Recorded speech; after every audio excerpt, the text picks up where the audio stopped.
ya kwamba jana kulikuwa sinema kubwa sana hapa Makueni. Juzi.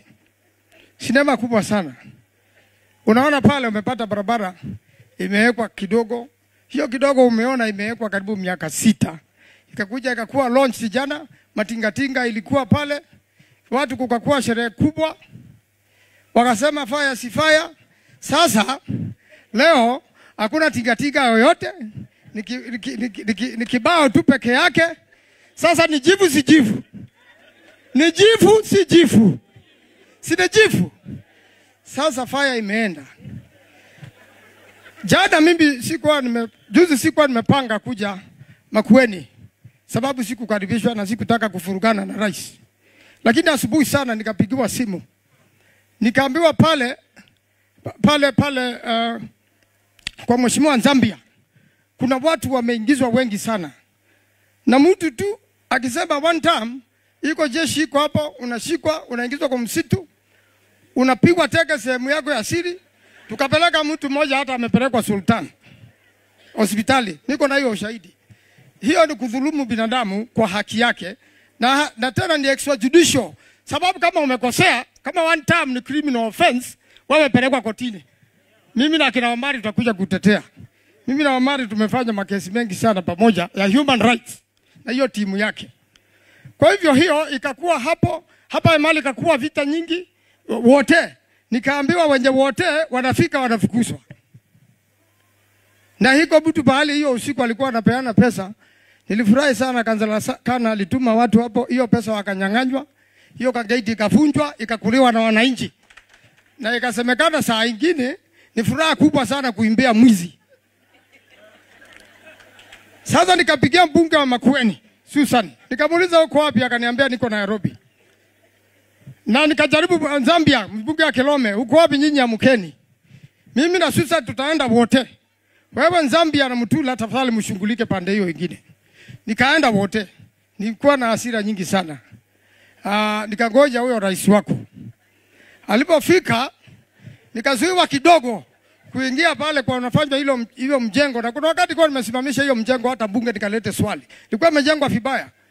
Ilibidi ianzishwe tena upya, maana ile nyumba ingekuwa imejengwa hapo ingeanguka. Sasa tukakuwa pale. Nikauliza maswali. Ndio nione hii uongo yake vile inawekangwa hiyo sinema. Ujue madirector wawili wa sinema walikuwa. Director Mtuse na director Mtua. Na actor ni rais mwenyewe. Ona ile sinema iko hapa. Hakuna tingatinga, hakuna barabara inatengenezwa. Ukirudi Nairobi umwambie tafadhali, alipoondoka contractor aliondoka. Na hiyo sio mara ya kwanza. Nikija hapa Mheshimiwa Kalonzo, kabla sijafika tu Emali, kuna ajali baya sana imefanyika pale. Pick up na Prado, na ni watu wetu hapa Makueni. Kwisha wote. Ikakuwa mlolongo kubwa ya magari pande ile nyingine, polisi wakafika, watu wamekufa. Hii barabara ilikuwa imepeanwa kwa American government wakati wa Uhuru Kenyatta. Dual carriage. Ona sasa. Na wewe unaenda Mombasa na gari karibu kila wakati, saa ile uendi na ndege. Hiyo ndio ajia ya Pastor Ezekiel na Wakenya wengi. Tafadhali pale barabara iwekwe dual carriage. Americans wako tayari, mbona mnangoja? Tena mnarudi China na Amerika wako tayari. Nikauliza mambo ya Thoke Dam. Unajua Rais Ruto alipochukua kulikuwa bilioni 5 ya Thoke Dam ikatolewa. Nikapiga kelele, imesimama kwa miaka 3. Ikasemekana kwanza tusafishe mto Nairobi.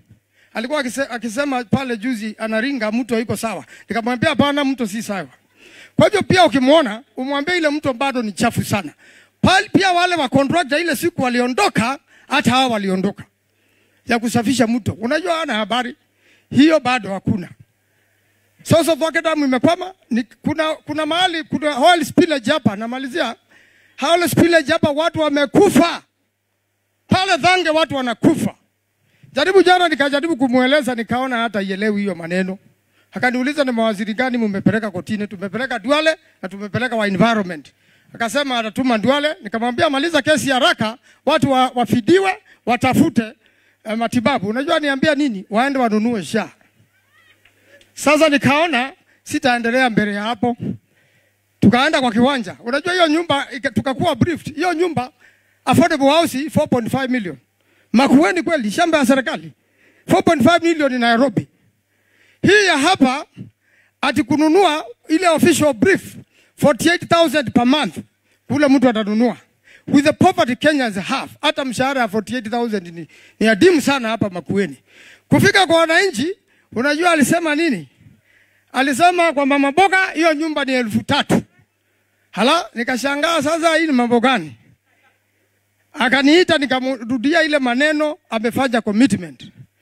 Kurudia ile maneno amefanya commitment, akaniambia sasa wewe bwana Manzo, sasa si useme 2 term. Nikamwambia hapana, siwezi sema 2 term. Na mimi nikaondoka kwa ile mkutano. Kwa hivyo tafadhali mwambie Makueni ile kazi amekuja kufanya hakuna. Ni kweli si kweli? Ni jivu si jivu? Ni jivu si jivu? Asanteni sana rafiki yangu Owen Ba. Nafikiri sasa utapeleka